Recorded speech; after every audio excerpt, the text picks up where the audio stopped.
প্রচণ্ড গরমে নাজেহাল সাধারণ মানুষ থেকে শুরু করে ছোট পড়ুয়ারা। এই পরিস্থিতিতে ছাত্রছাত্রীদের স্বাস্থ্য সুরক্ষার কথা মাথায় রেখে রাজ্যের বিভিন্ন স্কুলে সকালবেলায় ক্লাস চালু করার সিদ্ধান্ত নেওয়া হয়েছে। শিক্ষা দপ্তরের এই পদক্ষেপকে স্বাগত জানিয়েছে অভিভাবক মহল। গত কয়েক সপ্তাহ ধরে তাপমাত্রা ক্রমাগত ঊর্ধ্বমুখী। দিনের বেলার সূর্যের তেজ এতটাই বেশি যে দুপুরের দিকে বাইরে বের হওয়াও কষ্টকর হয়ে উঠেছে। বিশেষ করে স্কুল পড়ুয়া ছাত্রছাত্রীদের জন্য এই গরম অত্যন্ত ক্ষতিকর হতে পারে।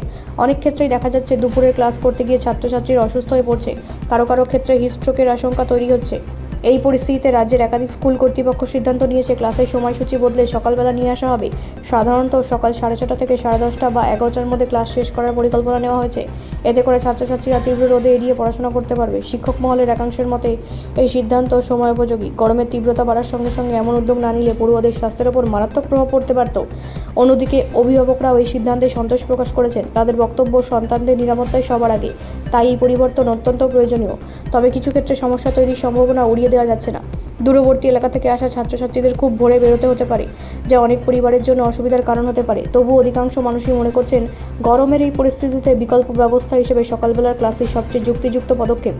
আবহাওয়া দপ্তরের পূর্বাভাস অনুযায়ী আগামী কয়েকদিনের গরমের তীব্রতা বজায় থাকবে, তাই পরিস্থিতি স্বাভাবিক না হওয়া পর্যন্ত এই নতুন সময়সূচি বজায় থাকবে বলেই জানা গেছে। সব মিলিয়ে ছাত্রছাত্রীদের সুস্থতা নিশ্চিত করতে এই উদ্যোগ একটি গুরুত্বপূর্ণ পদক্ষেপ হিসেবে বিবেচিত হচ্ছে। ব্যুরো রিপোর্ট, রাষ্ট্রীয় প্রসার বাংলা।